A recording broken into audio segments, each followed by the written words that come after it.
जय श्री कृष्णा। राधे राधे फ्रेंड्स, कैसे हैं आप सब। मेरे लड्डू गोपाल चैनल में आप सबका स्वागत है फ्रेंड्स। आज मैं आप सबको सोमवती व्रत कथा सुनाने वाली हूं फ्रेंड्स। सोवा धोवन की कथा सुनाने वाली हूं।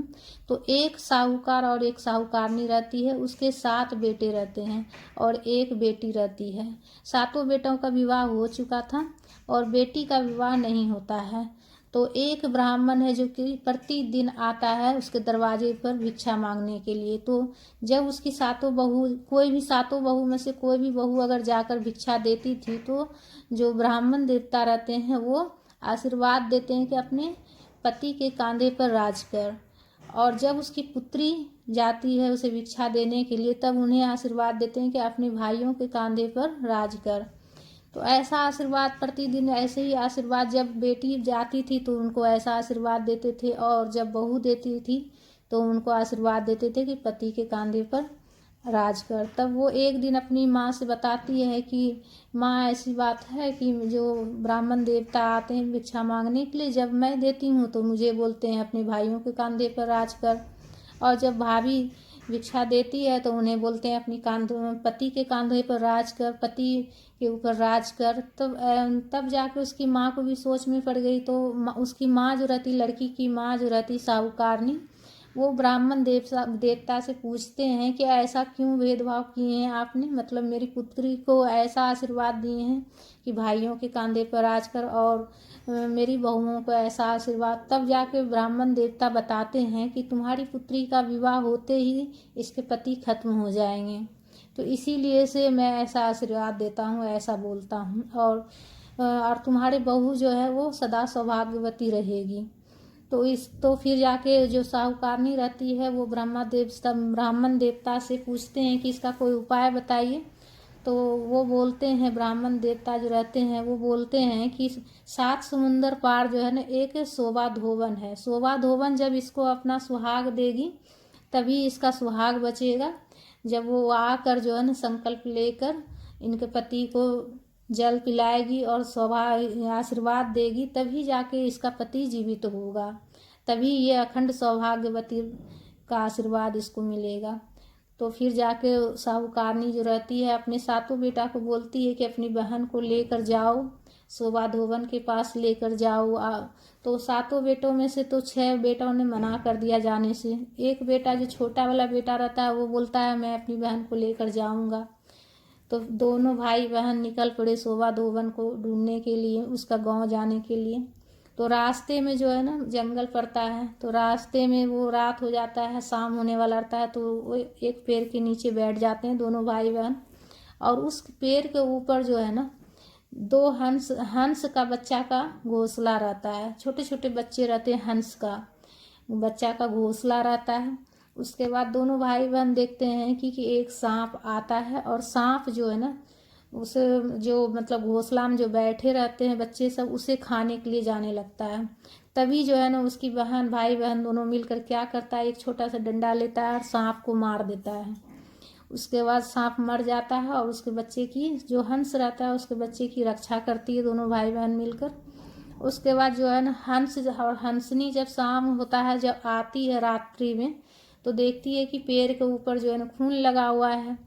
तो वो सोचती है ये दोनों जो है ना भाई बहन मिलके ही मेरे बच्चों को मार दिए, वो ऐसा सोचती है। फिर दोनों भाई बहन ने बताया कि नहीं, हमने तुम्हारे बच्चों की रक्षा की है, सांप आते रहता है तुम्हारे बच्चों को खाने के लिए, तो हम सांप को मारकर तुम्हारे बच्चे की रक्षा किए हैं।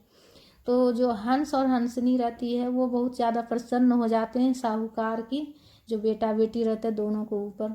उसके बाद वो पूछती है कि क्या वजह है जो तुम दोनों ऐसे ऐसे पेड़ के नीचे मतलब बैठे हो। तो वो फिर सारा कहानी बताती, 7 समुंदर पार हमें शोभा धोवन के घर जाना है, ऐसी ऐसी बात है। तो वो बोलता है, वो हंस और हंसनी बोलती है हम तुम्हें लेकर चलेंगे, तुम दोनों हमारे पीठ पर बैठ जाओ। तो दोनों जो है ना भाई बहन, जो हंस रहता है और हंसनी उसके पीठ पर बैठ जाते हैं और उड़कर दोनों को 7 समुंदर पार ले जाती है शोभा धोवन के घर। उसके बाद वहाँ क्या करते हैं, दोनों भाई बहन मिलकर शोभा धोवन के, सुबह मॉर्निंग में, सुबह में सवेरे उठती थी, सुबह जल्दी उठकर और जो है शोभा धोवन के घर का सारा काम कर दिया करते थे दोनों भाई बहन मिलकर। उसके बाद जो है जब शोभा धोबन जगती थी तो वो सोचती थी कि हमारे घर का काम कौन कर देता है, पूरा अच्छे से साफ सफाई करना, सारा काम कर दिया करते थे दोनों भाई बहन मिलकर। तो अपने बहुओं से पूछती थी कि तुम करती हो, तो बोलती नहीं। तो फिर एक दिन जो है ना शोभा धोबन छुप कर देखती है कि आखिर हमारे घर का काम कौन कर देता है। तो देखती है कि दोनों भाई बहन मिलकर घर का काम सारा कर दे रहा है, सुबह सवेरे उठकर जगकर। तो फिर जो है ना शोभा धोबन जो है ना साहूकार की जो बेटी रहती है उसका हाथ पकड़ लेती है, फिर बोलती है कि तुम ऐसा क्यों कर रही हो, मेरे घर का सारा काम क्यों करती हो। फिर उसने बताया कि ऐसी ऐसी बात है, जब मेरा विवाह होगा तो जैसे ही मेरा विवाह होगा वह उसी टाइम मेरा पति खत्म हो जाएगा। तो आप अगर हमें जाकर आशीर्वाद दीजिएगा और जो है संकल्प लेकर मेरे पति को जल पिलाइएगा और मुझे जो है ना सौभाग्यवती रहने का आशीर्वाद दीजिएगा, सुहाग दीजिएगा सिंदूर लगाकर, तो मेरा पति जीवित हो जाएगा। तो बोलती है शोभा धोबन बोलती है कि चलो ठीक है, जब तुम्हारा विवाह का समय आए तो तुम हमें न्योता भेज देना, हम तुम्हारे घर जरूर से जरूर आएंगे। जब विवाह होने वाला था तो जो है ना साहूकारनी विवाह का न्योता भेज देती है, ये शोभा धोबन के घर न्योता भिजवा देती है।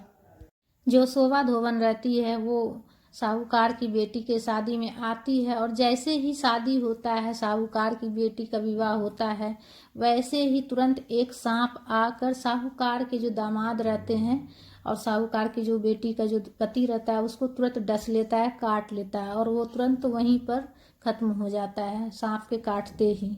तुरंत जो है न शोभा धोबन आती है और जो है तुरंत हाथ में जल लेकर संकल्प करके जो सोमवती अमावस्या का व्रत की थी वो, तो शोभा धोबन हमेशा जो है सोमवती अमावस्या का व्रत किया करती है।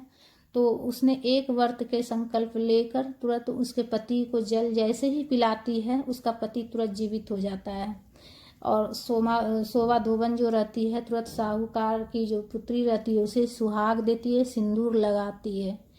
तो फ्रेंड्स उसके बाद तुरंत उसका पति जो है ना जीवित हो जाता है। इस तरह से जो है ना शोभा जो रहती है, शोभा धोबन जो रहती है वो सोमवती अमावस्या का व्रत करती है, और व्रत के प्रभाव से वो अपने व्रत का एक बार मतलब एक सोमवती अमावस्या का व्रत का संकल्प लेकर उसके पति को जल पिलाई थी, इसलिए से जो है ना साहूकार के जो दामाद रहते हैं वो जीवित हो जाते हैं।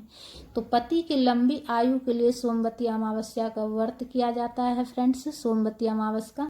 उसके बाद उसका पति जब जीवित हो जाता है, साहूकार की जो पुत्री का जो पति रहता है जीवित हो जाता है, तो फिर साहूकार की पुत्री और साहूकार के जो साहूकार और साहूकारनी के जो 7 बहू रहती है वो भी सोमवती अमावस्या का व्रत करने लग जाती है नियम से। पति की लंबी आयु के लिए यह व्रत करने लग जाती है नियम से। तो इस दिन जो है शोभा माता की भी पूजा की जाती है और उसे सिंदूर लगाकर अपने मांग में भरा जाता है। तो कथा संपूर्ण हुआ फ्रेंड्स। कथा पढ़ने के बाद हाथ में जो पुष्प है वो माता के चरणों में हम समर्पित करेंगे। उसके बाद हम आरती कर लेंगे। कथा पढ़ने के बाद हम आरती कर लेंगे फ्रेंड्स। आरती करने के बाद ही पूजा जो है ना पूर्ण होता है आरती। तो फ्रेंड्स हमारा वीडियो आप सबको कैसा लगा, अगर अच्छा लगा तो लाइक ज़रूर कर लीजिएगा फ्रेंड्स। राधे राधे।